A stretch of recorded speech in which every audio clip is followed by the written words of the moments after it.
आज जो न्यूमेरिकल हम सोल्व करने जा रहे हैं बेटा वो 2024 में पूछा जा चुका है, जो आपकी एनसीईआरटी का उदाहरण 1.11 बोले तो यूनिट 1 का उदाहरण नंबर 11 है। तो चलिए फिर कॉपी और पेन निकाल लीजिए और सोल्व करते हैं इस न्यूमेरिकल को।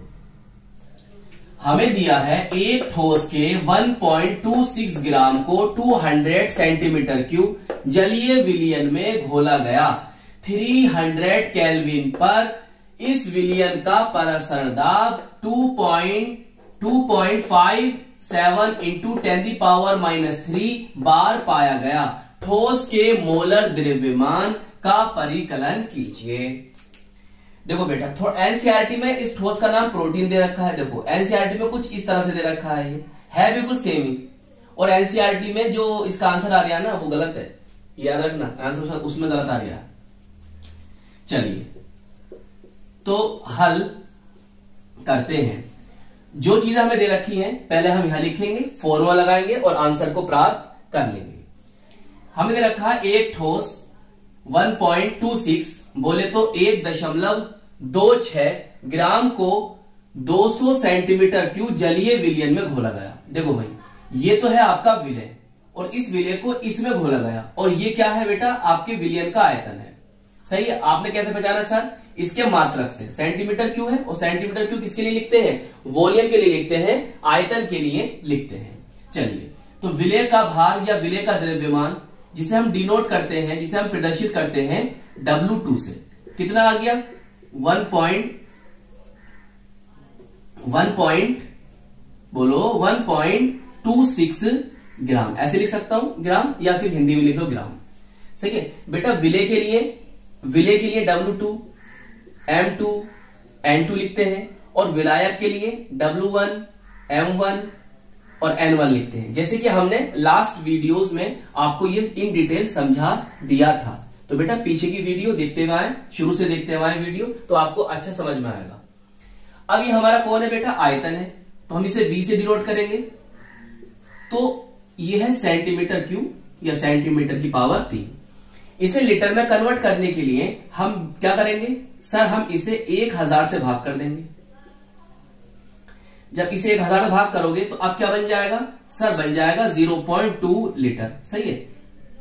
हिंदी में लिख लो लीटर या L लगा दो। चलो इतनी बात समझ में आई बच्चे? अब हमें दे रखा 300 केल्विन टेम्परेचर, तो T = 300 केल्विन। चलिए आगे चलो। परासरण दाब दे रखा सर। तो देखो बेटा, परासरण दाब को हम पाई से लिखते हैं, और बहुत सी किताबों में मैंने देखा है वहां पर पी भी लिखा है। सही। एनसीईआरटी में पाई लिखा है। 2.57 इंटू 10⁻³ बार। बोलो इतनी बात समझ में आई? अगर हम बात करते हैं तो बेटा विलयन स्थिरांक जिसे हम R से डिनोट करते हैं, या बहुत सी किताबों में ना बेटा एस भी लिखा होता है, तो याद रखना R से। एनसीईआरटी में तो खैर R ही लिखा हुआ है, मैं आपको साथ साथ बताते चल रहा हूं। तो R का मान हम जानते ही 0.083 आ जाएगा आपका लीटर बार, क्योंकि ये लीटर में है, ये बार में है। पर मोल या पढ़ सकते हो मोल इनवर्स, पर केल्विन या पढ़ सकते हो केल्विन इनवर्स। बोलिए इतनी बात समझ में आई?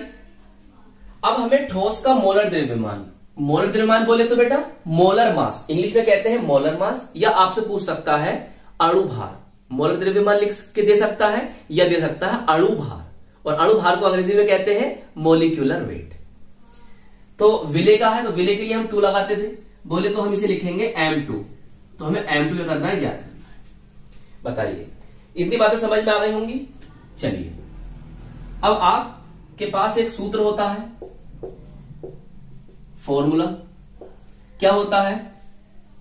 पाई V = N/RT। सही। N क्या है? विलय के मोलों की संख्या।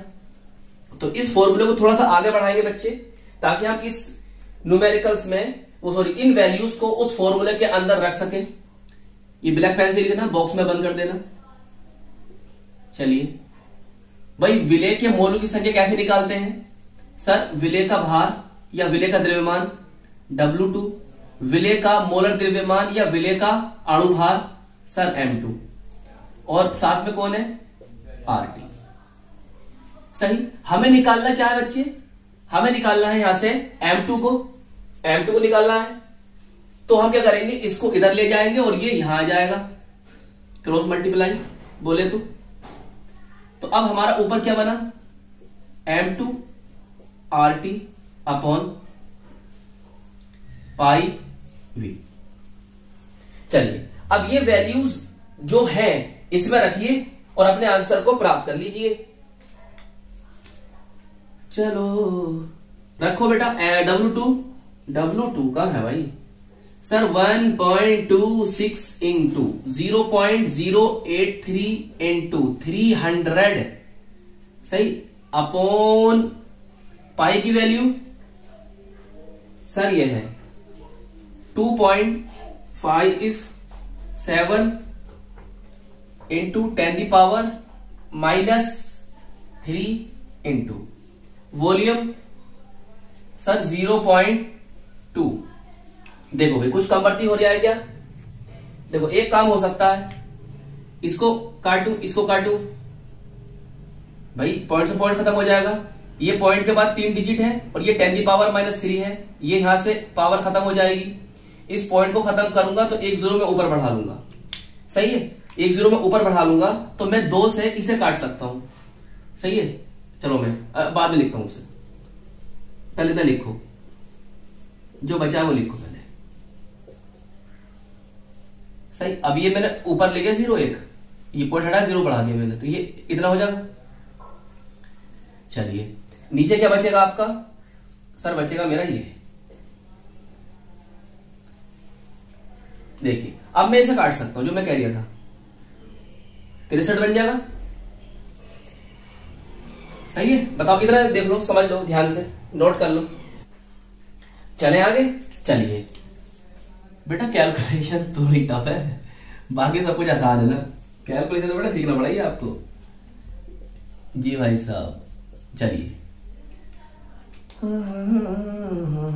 देखो 63 की 83 की और आपके इसकी, जब सब इन तीनों की गुणा करूंगा मैं आपस में तो पता मेरा कितना बनेगा, मेरा बनेगा 15 6 8 7 000 और 257 नीचे देख लो। चलिए अब इसे भाग कर दो तो क्या आएगा, M2 = 61,038.9 मात्रा ग्राम पर मोल होता है। इस तरह लिखोगे और ब्लैक पेन से उसे बंद कर दोगे, बॉक्स में बंद कर दिया। और यहां लिखना बेटा, आप खुद से लिखना, क्या लिखोगे यहां पर, ठोस का मोलर द्रव्यमान 61038.9 ग्राम पर मोल होगा।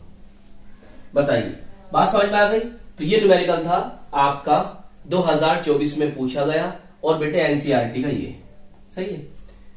बस आगे पीछे नंबर कर दिए, सेम वैल्यूज है, बस ठोस का नाम वहां प्रोटीन दे रखा है, सही है। वहां पर जो आंसर आ रहा है ना, गलत आ रहा है आंसर, ये सही है बिल्कुल आंसर। चलिए नोट कर लिया। तो आई होप ये न्यूमेरिकल आपको अच्छी तरह से समझ में आ गया होगा। अपना ख्याल रखिएगा, खूब मेहनत से पढ़ाई करते रहिएगा। अब एग्जाम में ज्यादा समय नहीं बचा है, तो इसलिए अपने सिलेबस को जल्दी जल्दी कंप्लीट कीजिए, क्योंकि आपको अभी रिवीजन भी करना है। तो चलिए फिर हम मिलते हैं आपको इसकी नेक्स्ट वीडियो में। जय हिंद, जय भारत।